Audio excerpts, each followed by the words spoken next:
بسم اللہ الرحمن الرحیم۔ حضرت محمد صلی اللہ علیہ وسلم نے فرمایا، اگر نماز میں آنکھیں بند کر لیں تو کیا نماز قبول نہیں ہوگی؟ جاننے کے لیے ویڈیو کو آخر تک ضرور دیکھیے گا۔ ناظرین، اگر کوئی سوال کرے کہ نماز کیسی ہونی چاہیے تو جواب یہ ہوگا کہ نماز صحابہ جیسی ہونی چاہیے۔ آپ سوال کریں گے کہ صحابہ کی نماز کیسی تھی تو یہ بھی سن لیجئے اور ایمان تازہ کیجئے۔ حضرت ابو داؤد روایت کرتے ہیں کہ ایک رات میدان جنگ میں دو صحابہ ایک پہاڑی پر نگرانی کے لیے متعین کیے گئے۔ انہوں نے پہرہ دینے کے لیے باری مقرر کی۔ ان میں ایک محو استراحت ہو جاتے ہیں اور دوسرے نماز شروع کر دیتے ہیں۔ دور سے کسی دشمن نے انہیں دیکھا اور تاک کر ان کی طرف ایک تیر مارا۔ تیر آ کر ان کے بدن میں پیوست ہو گیا، جسم اور کپڑے لہو لہان اور تر ہو گئے، مگر نماز میں استغراق اسی طرح قائم رہا۔ نماز مکمل کرنے کے بعد اپنے ساتھی کو بیدار کیا، انہیں سارا واقعہ سنایا۔ وہ کہنے لگے، ارے بھلے انسان، تم نے مجھے اس وقت کیوں نہیں جگا لیا؟ فرمانے لگے، میں نے ایک پیاری سی سورت شروع کی ہوئی تھی، میرا دل نہ چاہا کہ اس کو ختم کیے بغیر نماز توڑ دوں۔ صحابہ ساری رات عبادت کرتے، نماز پڑھتے۔ بعض اوقات تو یوں ہوا کہ ذوق عبادت بہت زیادہ بڑھ گیا۔ کئی صحابہ نے تو راتوں کی نیند مکمل طور پر ترک کر دی۔ اس پر نبی کریم صلی اللہ علیہ وسلم نے انہیں اعتدال اور توازن کی تلقین فرمائی۔ حضرت ابو دردہ رضی اللہ تعالی عنہ کا یہ عالم تھا کہ وہ ساری رات بیدار رہتے۔ حضرت سلمان فارسی رضی اللہ تعالی عنہ ایک رات ان کے مہمان ہوئے تو اول شب میں انہیں آرام کی تلقین کی اور تہجد کے وقت انہیں بیدار کیا اور کہا، اٹھو اب نماز کا وقت ہے۔ حضرت عثمان بن مظعون ساری رات عبادت میں گزارتے۔ حضور اکرم صلی اللہ علیہ وسلم نے حضرت عثمان بن مظعون کو فرمایا، اے عثمان، تمہارے جسم کا بھی تم پر حق ہے، نماز بھی پڑھو اور آرام بھی کرو۔ خود رسول اللہ صلی اللہ علیہ وسلم کی پیاری بیٹی حضرت فاطمہ رضی اللہ تعالی عنہا کی نماز کے متعلق آتا ہے کہ پوری رات ایک رکعت میں پورا قرآن پڑھ لیا کرتی تھی، دن کو چکی پیستی، رات مصلی پر گزار دیتی۔ ابھی رکعت مکمل نہ ہوتی کہ حی علی الصلاۃ اور حی علی الفلاح کی آواز مسجد نبوی سے آنا شروع ہو جاتی اور پھر آپ جلدی سلام پھیر لیتی۔ حضرت عمر رضی اللہ تعالی عنہ کے بارے میں آتا ہے کہ ایک بار آپ نماز پڑھ رہے تھے، جب اس آیت پر پہنچے، بلا شک و شبہ تیرے رب کا عذاب واقع ہو کر رہے گا، اس کو کوئی دفع کرنے والا نہیں، تو اس قدر روئے کہ روتی روتی آنکھیں برم کرائیں۔ حضرت عمر رضی اللہ تعالی عنہ رات بھر جاگ کر بڑے خشوع و خضوع کے ساتھ نماز پڑھتے۔ آپ رضی اللہ تعالی عنہ نماز میں ایسی صورتیں پڑھتے جن میں قیامت کی ہولناکیوں کا ذکر یا خدا کی عظمت و جلالت کا بیان ہوتا، اور ان چیزوں سے آپ رضی اللہ تعالی عنہ اس قدر متاثر ہوتے کہ روتے روتے ہچکی بن جاتی۔ حضرت عبداللہ بیان کرتے ہیں کہ میں پچھلی صف میں ہوتا تھا، پھر بھی حضرت عمر رضی اللہ تعالی عنہ، جس کا ترجمہ میں اپنی مصیبت اور اپنے رنج کا دکھڑا اللہ ہی کے آگے روتا ہوں، پڑھتے اور زور سے روتے کہ میں ان کے رونے کی آواز سنتا۔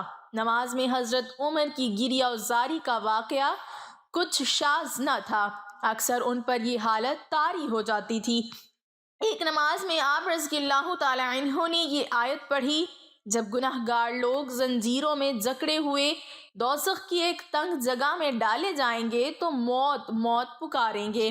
یہ آیت پڑھ کر آپ رضی اللہ تعالی عنہ پر ایسا خوف طاری ہوا اور آپ رضی اللہ تعالی عنہ کی حالت اتنی غیر ہوئی کہ اگر لوگوں کو یہ معلوم نہ ہوتا کہ آپ رضی اللہ تعالی عنہ پر اس طرح کی آیتوں کا ایسا ہی اثر ہوا کرتا ہے تو سمجھتے کہ آپ رضی اللہ تعالی عنہ واصل بحق ہو گئے۔ ایک بار فجر کی نماز میں سورہ یوسف شروع کی، جب اس آیت پر پہنچے، یوسف کی جدائی میں یعقوب کی آنکھیں روتے روتے سفید پڑ گئیں اور وہ جی میں گھٹنے لگے تو زاروں زار رونے لگے، یہاں تک کہ قرت جاری رکھنا دشوار ہو گیا، مجبور ہو کر رکوع میں چلے گئے۔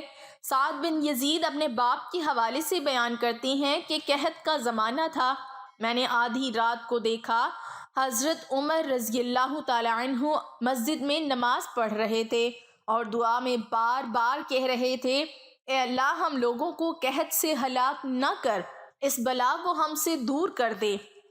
ناظرین، اب آپ کو بتاتے ہیں کہ خود رسول اللہ صلی اللہ علیہ وسلم کی نماز کیسی تھی۔ عبرانی کی روایت ہے، حضرت حذیفہ رضی اللہ تعالی عنہ فرماتے ہیں کہ میں ایک رات نبی کریم صلی اللہ علیہ وسلم کے ساتھ نفل نماز میں شریک ہو گیا۔ آپ نے سورہ بقرہ شروع فرمائی، میں نے کہا 100 آیتوں پر رکوع کر دیں گے، لیکن آپ پڑھتے رہے۔ پھر میں نے کہا آپ اس سورت کو 2 رکعتوں میں پڑھیں گے، لیکن آپ پڑھتے رہے۔ پھر میں نے کہا آپ اسے ختم کر کے رکوع کریں گے، لیکن آپ نے سورہ نساء شروع کر دی، اسے ختم کر کے سورہ آل عمران شروع کر دی اور اسے بھی پورا پڑھ لیا۔ آپ ٹھہر ٹھہر کر پڑھا کرتے تھے، جب آپ کسی ایسی آیت کی تلاوت فرماتے جس میں تسبیح کا ذکر ہوتا تو آپ سبحان اللہ کہنے لگتے، جب خوف والی آیت سے گزرتے تو آپ پناہ مانگتے، پھر آپ نے رکوع کیا اور سبحان ربی العظیم کا ورد کرنے لگے۔ آپ کا رکوع قیام جیسا طویل تھا، پھر سمع اللہ لمن حمیدہ فرما کر کھڑے ہو گئے اور تقریباً رکوع جتنا کھڑے رہے، پھر سجدہ کیا اور سبحان ربی الاعلیٰ کہنے لگے۔ آپ کا سجدہ بھی قیام جتنا ہی طویل تھا۔ دوسری روایت میں ہے کہ حضور صلی اللہ علیہ وسلم نے 4 رکعت ادا فرمائی۔ میں نے نماز کے بعد حضور صلی اللہ علیہ وسلم سے عرض کیا کہ میں بھی آپ کے پیچھے تھا۔ آپ صلی اللہ علیہ وسلم نے فرمایا، تم نے مجھے کیوں نہیں بتایا؟ میں نے عرض کیا، قسم اس ذات کی جس نے آپ کو حق کے ساتھ مبعوث فرمایا، اب تک میری کمر میں درد ہو رہا ہے۔ آپ صلی اللہ علیہ وسلم نے فرمایا، میری توجہ تمہاری طرف ہوتی تو میں نماز کو مختصر کر دیتا۔ خلیفہ اول صدیق اکبر رضی اللہ تعالی عنہ کا ذوق نماز بھی کمال کا تھا۔ ذوق عبادت کا اثر صحابہ کرام کی طبیعتوں پر بھی ہوا۔ حضرت ابوبکر صدیق رضی اللہ تعالی عنہ نماز میں کھڑے ہو کر قرآن پڑھتے، آنکھوں سے آنسوں کا سیلاب رواں ہو جاتا، لہجے میں اتنی نرمی تھی اور ترنم تھا کہ ارد گرد کا سارا ماحول ایک روحانی کیفیت میں ڈوب جاتا۔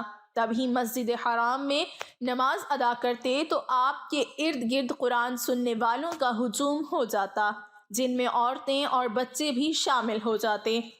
اس پر کفار نے رکاوٹ ڈالنی شروع کی تو گھر کے گوشے میں نماز ادا کرنے لگے، لیکن اسے سننے کے لیے پھر لوگ گھر کے باہر جمع ہو جاتے۔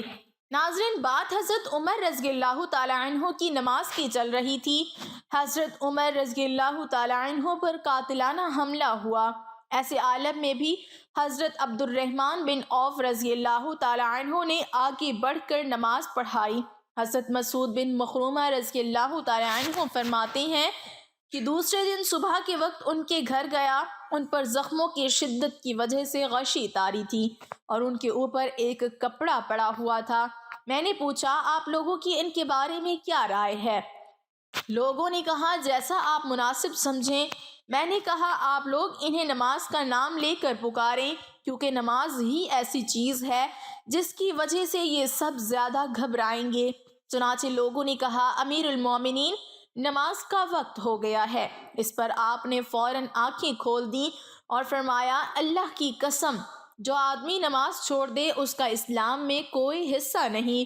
پھر حضرت عمر رضی اللہ تعالی عنہ نے نماز ادا فرمائی اور حالت یہ تھی کہ ان کے زخم سے مسلسل خون بہہ رہا تھا۔